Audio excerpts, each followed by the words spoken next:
तो चलिए बच्चों बढ़ते हैं हमारे अगले एग्जाम्पल की तरफ, दैट इज एग्जाम्पल नंबर 10। ठीक है, this is the last question of this exercise 6.2। ठीक है, एनसीईआरटी के एक्सरसाइज 6.2 में का ये हमारा लास्ट क्वेश्चन है। ठीक है, इसमें इस एक्सरसाइज में 6.2 में जितने भी क्वेश्चन थे वो सारे क्वेश्चन हमने यहाँ पे कवर कर लिए। ठीक है ना, तो चलिए देखते हैं हमारा last example, that is example number 10। ठीक है, लिखिएगा solution for the example number 10। ठीक है, बहुत सिंपल सा इनइक्वालिटी आपको यहाँ पे दिया हुआ है, x greater than -3। It is similar to the previous question, है ना, प्रीवियस क्वेश्चन के जैसा ही है, सिर्फ वहां पे आपको y के फॉर्म में इनइक्वालिटी दिया था, यहाँ पे आपको किसके फॉर्म में दिया हुआ है, x के फॉर्म में दिया हुआ है। बहुत सिंपल है, बहुत आसान है। तो लिखिएगा सॉल्यूशन। ठीक है, solution for the example number 10। ठीक है, गिवन, ठीक है ना, गिवन इन इक्वेशन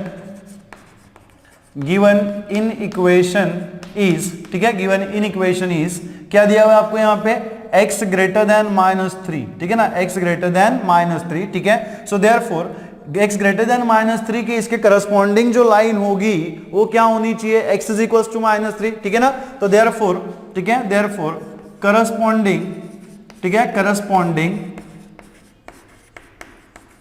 ठीक है, करस्पॉन्डिंग लाइन इज, है ना, इसके करस्पॉन्डिंग लाइन जो है वो क्या होनी चाहिए, x इज इक्वल्स टू -3, है ना, क्या हो जाएगा, x is equals to -3। Now हमें पता है कि अगर कोई equation x is equals to a के फॉर्म में है, अगर कोई equation x is equals to a के फॉर्म में है, तो ये क्या होता है, इक्वेशन ऑफ स्ट्रेट लाइन, है ना, ये भी क्या होता है, equation of straight line which is parallel to the y axis, है ना। If x is equals to a के फॉर्म में कोई इक्वेशन, अभी फिलहाल सिर्फ आप इतना ध्यान में रखो कि अगर x is equals to a है तो ये इस प्रकार की लाइन का इक्वेशन होता है जो y एक्सिस को क्या होती है, पैरेलल होती है। ठीक है, तो यहाँ पे x is equals to -3, so therefore x is equals to -3 is a equation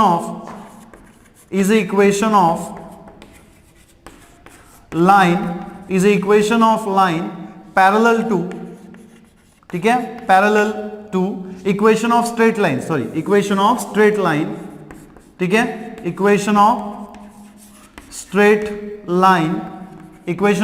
line parallel to y axis, है ना, किस एक्सिस को पैरेलल होती है, y एक्सिस को पैरेलल होती है। तो अगर हम इस लाइन के कोऑर्डिनेट निकालना चाहे, सो देयरफॉर, ठीक है, देयरफॉर कोऑर्डिनेट्स, ठीक है ना, कोऑर्डिनेट्स ऑफ लाइन, ठीक है ना, coordinates of line x is equals to -3 is क्या होनी चाहिए, देखो यहाँ पे x is equals to -3 equation of line है और इसमें y एक्सिस, ठीक है, y कोऑर्डिनेट जो है वो एब्सेंट है, y है ही नहीं, तो इसका जो कोऑर्डिनेट है y का कोऑर्डिनेट वो कितना होना चाहिए, 0, और x का कोऑर्डिनेट कितना है, -3, तो ये कितना हो जाएगा, -3,0, है ना, क्या होना चाहिए, -3,0। ठीक है, so therefore the coordinates of the line x is equals to -3 will be -3,0। ठीक है, तो हम क्या करेंगे, ऐसी लाइन ड्रॉ करेंगे, ठीक है, ऐसी लाइन ड्रॉ करेंगे जो y एक्सिस को पैरेलल होगी और किस पॉइंट से गुजरेगी, -3,0 से गुजरेगी। बात आ रही है समझ में, ठीक है ना, कि हम ऐसी लाइन ड्रॉ करेंगे जो y एक्सिस को पैरेलल होगी और किस पॉइंट से पासिंग थ्रू होगी, -3,0 से पासिंग थ्रू होगी। ठीक है ना, और यहाँ पे देखो वो लाइन जो है हम लोग ड्रॉ करेंगे वो कैसी होनी चाहिए, डॉटेड होनी चाहिए या फिर डार्क होनी चाहिए। देखो इनइक्वालिटी क्या है, इनइक्वालिटी हमारी x ग्रेटर देन -3 जो इनइक्वालिटी है वो स्ट्रिक्ट इनइक्वालिटी है, और स्ट्रिक्ट इनइक्वालिटी में हमें पता है कि लाइन के ऊपर के जो पॉइंट्स होते हैं वो सॉल्यूशन रीजन में इंक्लूडेड नहीं होते हैं, और अगर इंक्लूडेड नहीं है तो उसको रिप्रेजेंट करने का तरीका क्या है, डॉटेड लाइन। अगर इंक्लूडेड है तो हम कैसे रिप्रेजेंट करते हैं, बाय डार्क लाइन, और अगर इंक्लूडेड नहीं है तो हम कैसे रिप्रेजेंट करेंगे, डॉटेड लाइन में। और हमें पता है कि इस टाइप की इनइक्वालिटी में, मतलब स्ट्रिक्ट इनइक्वालिटी में, लाइन के ऊपर के जो पॉइंट्स है वो इंक्लूडेड नहीं होते हैं, इसलिए जब भी इस प्रकार की इनइक्वालिटी आती है हम लोग क्या करते हैं, डॉटेड लाइन बनाते हैं। ठीक है ना, सो देयरफॉर, ठीक है, therefore draw a dotted line, ठीक है ना, parallel to y axis and passing through, ठीक है ना, एंड पासिंग थ्रू, ठीक है, पासिंग थ्रू -3,0, है ना। ठीक है, तो ये ऐसी लाइन आपको डॉटेड लाइन बनानी है जो y एक्सिस को पैरेलल होगी और किस पॉइंट से गुजरेगी, -3,0 से गुजरेगी। ठीक है ना, तो यहाँ पे हम लोग पहले क्या बना लेंगे, प्लेन बना लेंगे जिसमें हम लोग x एक्सिस और y axis coordinate system draw कर लेंगे। ठीक है, तो आप देख सकते हो, ठीक है ना, ये क्या है हमारा y एक्सिस है, इसे हम क्या कहते हैं, y एक्सिस कहते हैं। ठीक है, और ठीक है, ये क्या हो जाएगा हमारा ठीक है ना, ये क्या होना चाहिए हमारा x एक्सिस, ठीक है, ये हो जाएगा हमारा यहाँ पे x एक्सिस, ठीक है, दिस इज y एक्सिस, इसे हम कहते हैं y डैश, और ये क्या होता है हमारा x dash, this is called as origin, ठीक है। तो यहाँ पे हम लोग पॉइंट्स लेंगे, मान लो आपका ये पॉइंट 1 है, ठीक है, ये मान लो आपका पॉइंट जो है वो 2 है, और मान लो ये आपका पॉइंट जो है वो 3 है। तो वैसे ही पॉइंट्स यहाँ पे भी आएंगे, है ना, सिर्फ क्या हो गया, वो निगेटिव हो जाएगा, this is -1, this is -2, and ये क्या होना चाहिए आपका -3। वैसे ही पॉइंट्स हमारे ऊपर भी आएंगे, दैट इज 1, है ना, ये क्या होगा आपका 2, और ये क्या होना चाहिए 3। आप प्रॉपर स्केल का यूज करके आप पॉइंट्स लीजिएगा, ठीक है ना, मेरे थोड़े ऊपर नीचे दिख सकते हैं आपको, ठीक है, उतना आप थोड़ा सा एक्सेप्ट कर लो, ठीक है। यहाँ पे क्या हो जाएगा -1, ठीक है ना, ये कितना होना चाहिए -2, और ये कितना होना चाहिए -3, ठीक है, -1 -2 एंड -3, ठीक है। अब यहाँ पे देखो हमें ऐसी लाइन ड्रॉ निकालनी है जो y एक्सिस को पैरेलल हो और किस पॉइंट से गुजर रही हो, -3,0 से।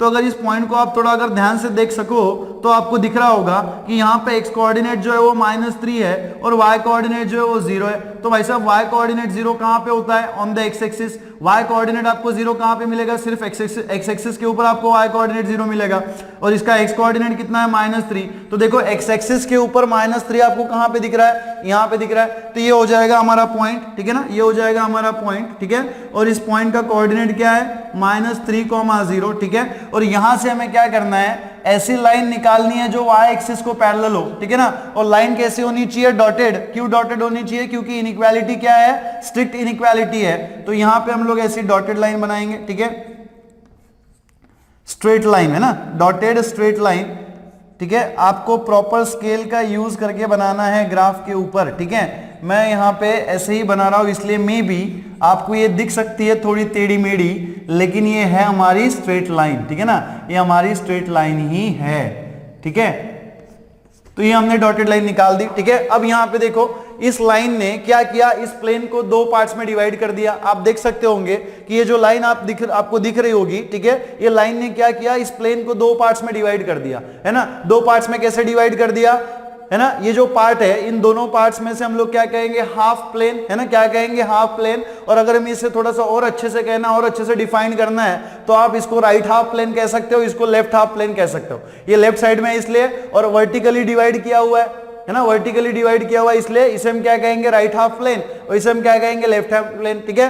तो अब हमारा जो सॉल्यूशन रीजन है वो राइट हाफ प्लेन में है या फिर लेफ्ट हाफ प्लेन में है, ये डिसाइड करने के लिए हम क्या करते हैं, कोई पॉइंट कंसीडर करते हैं, ठीक है। तो जैसे कि मान लो मैं यहाँ पे ये पॉइंट कंसीडर कर रहा हूँ, ठीक है ना, ये पॉइंट हम यहाँ पे कंसीडर, आप ओरिजिन भी कर सकते हो, कोई दिक्कत नहीं है, ओरिजिन भी कर सकते हो, या फिर इस प्लेन में का कोई पॉइंट ले सकते हो, या तो फिर इस प्लेन में का कोई पॉइंट ले सकते हो। ऐसा कोई नेसेसरी नहीं है कि आपको यही पॉइंट लेना है या फिर यही पॉइंट लेना है। इस रीजन में, इस प्लेन में आप कोई भी पॉइंट ले लो, है ना, आप कोई भी पॉइंट ले लो, ठीक है। तो जैसे देखो यहाँ पे अगर मान लो कि मैंने यहाँ पे ये पॉइंट ले लिया, ठीक है ना, ये पॉइंट अगर हमने ले लिया तो आप यहाँ पे देख सकते हो कि इस पॉइंट को अगर मैं P नाम दे दूं, है ना, इस पॉइंट को अगर मैं P नाम दे दूं तो इसके जो कोऑर्डिनेट्स बनेंगे वो क्या बनेंगे, है ना, ये देख सकते हो आप कि इसका y कोऑर्डिनेट जो है वो 3 हो जाएगा, और यहाँ पे जो इसका x कोऑर्डिनेट है वो क्या हो जाएगा, -2 हो जाएगा, है ना, क्या हो जाएगा, -2 हो जाएगा, ठीक है। तो इस पॉइंट के जो कोऑर्डिनेट्स है वो आपके क्या बनेंगे, -2,3, है ना, -2,3, ठीक है।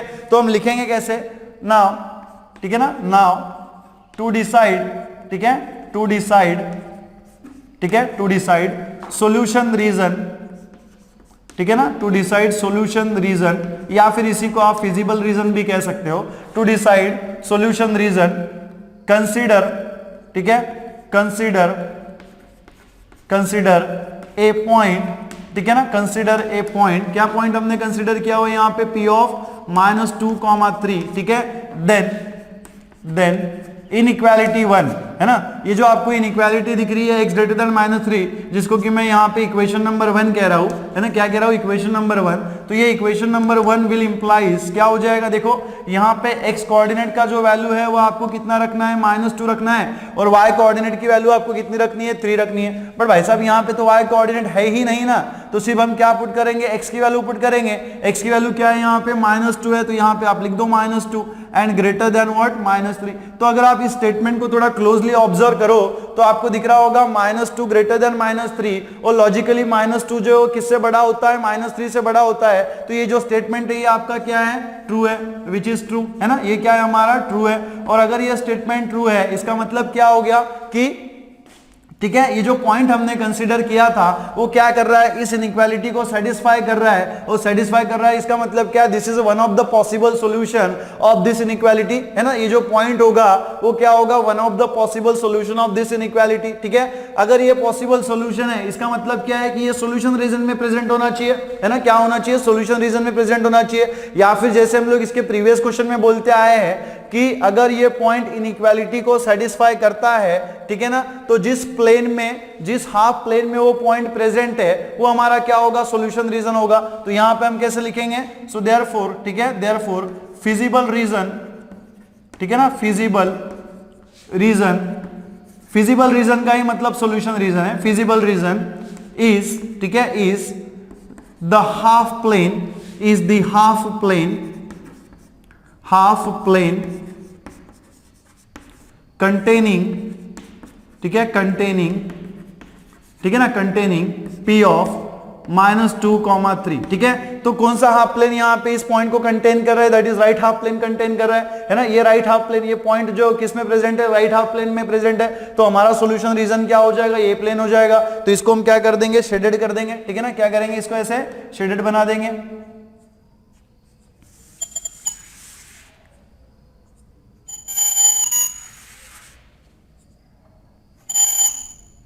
ठीक है ना। इस प्लेन को हम ऐसे शेडेड बना देंगे,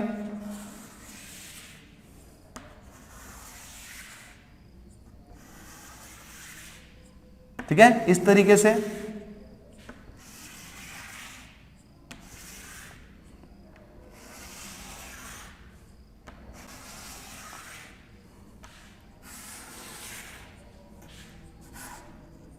ठीक है ना। तो ये हो जाएगा हमारा सॉल्यूशन रीजन, ठीक है ना। क्या हो जाएगा, ये हमारा सॉल्यूशन रीजन, ठीक है ना।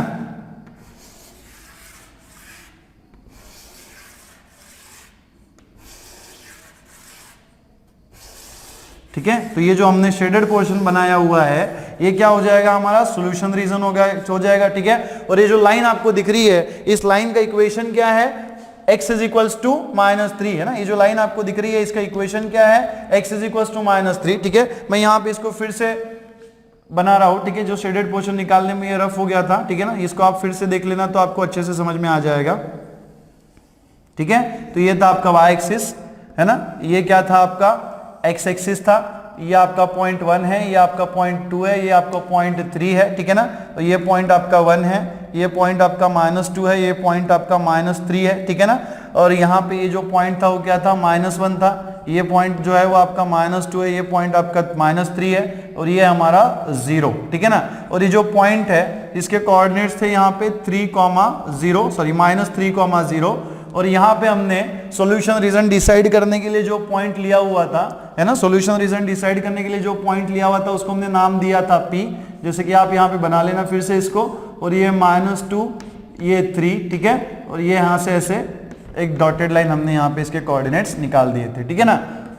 तो ये हो गया हमारा सॉल्यूशन रीजन, ठीक है। तो इस रीजन में जितने भी पॉइंट्स है वो सारे के सारे पॉइंट्स क्या करेंगे, इस इनइक्वालिटी को सेटिस्फाई करेंगे, मतलब they will be the possible solution of this inequality, ठीक है। अब यहाँ पे देखो ये जो लाइन है इसका हमने इक्वेशन लिखा हुआ है x इज इक्वल टू -3, और यहाँ पे हमने डॉटेड लाइन लिखा हुआ है। क्यों डॉटेड लाइन लिखा हुआ है, क्योंकि इनइक्वालिटी जो है वो किस टाइप की है, ग्रेटर देन और लेस वाली है। ग्रेटर देन वाली है मतलब स्ट्रिक्ट इनइक्वालिटी है, और स्ट्रिक्ट इनइक्वालिटी में क्या होता है, लाइन के ऊपर के जो पॉइंट्स है वो सॉल्यूशन रीजन में इंक्लूडेड नहीं होते हैं, तो उसको रिप्रेजेंट करने के लिए हम क्या ड्रॉ करते हैं, डॉटेड लाइन ड्रॉ करते हैं। आगे बात समझ में, ठीक है। दूसरी बात क्या है कि यहाँ पे अब ऐसा नहीं है कि जैसे जितना हमने पोर्शन शेडेड किया हुआ है वही सॉल्यूशन रीजन है ना। इधर साइड में इस प्लेन में आप कोई भी पॉइंट ले लो, ठीक है ना। इस प्लेन में I am talking about the right half plane, right half plane मतलब इधर का पूरा पोर्शन। तो जहां तक भी आप देख सको वहां तक कोई भी पॉइंट आप कंसीडर करो वो इस इनइक्वालिटी को सेटिस्फाई करेगा, मतलब वो इस इनइक्वालिटी का पॉसिबल सॉल्यूशन होगा। जैसे कि देखो अब अगर मैं यहाँ पे ये वाला पॉइंट ले लूं, है ना, अगर मैं यहाँ पे ये पॉइंट ले लूं, है ना, -2, 1, तो इसके जो कोऑर्डिनेट्स आपको दिख रहे हैं वो क्या है, 1, -2 है ना, क्या है 1 माइनस 2 है। तो अगर मैं 1 माइनस 2 इस इनइक्वालिटी में पुट कर दूं इक्वेशन नंबर 1 में, तो आप देख सकते हो कि x का जो वैल्यू है वो 1 है, तो क्या हो जाएगा 1 इज ग्रेटर देन -3। क्या ये स्टेटमेंट ट्रू है? जी हाँ, ये हमारा स्टेटमेंट जो है वो ट्रू है। क्यों? क्योंकि 1 जो है किससे ग्रेटर होता है? -3 से ग्रेटर होता है। तो ये भी पॉइंट हमारा क्या है? ये भी हमारा क्या है? सॉल्यूशन, पॉसिबल सॉल्यूशन है किसका? इस इनइक्वालिटी का। अगर मान लो मैं यहाँ पे कोई पॉइंट ले लूं, है ना, अगर मैं मान लो यहाँ पे कोई पॉइंट ले लूं, है ना, तो जिसके जो कोऑर्डिनेट्स है वो क्या बनेंगे हमारे? 3,3 बनेंगे, है ना, क्या बनेंगे? 3,3। तो अगेन अगर मैं इसमें x की वैल्यू इस इनइक्वालिटी में रिप्लेस कर दूं, तो x जो है वो क्या है? 3 है। सो 3 will be greater than -2 which is again true. That means what? This point is also satisfying this inequality. ठीक है ना? तो कहने का मतलब क्या है कि ये लाइन ने डिवाइड करने के बाद इस साइड का जो पोर्शन है, इस साइड का जो प्लेन है, that is right half plane, इसमें जितने भी पॉइंट्स प्रेजेंट है, दुनिया भर के पॉइंट्स आप ले सकते हो, वो क्या करेगा? इस इनइक्वालिटी को सेटिस्फाई करेगा। मतलब that will be the possible solution of this inequality, है ना। वो सारे के सारे पॉइंट्स जो है वो क्या होंगे? इस इनइक्वालिटी के पॉसिबल सॉल्यूशंस होंगे। ठीक है, तो इस तरीके से जो है इसका आप सॉल्यूशन लिख सकते हो। ठीक है, लिखिएगा।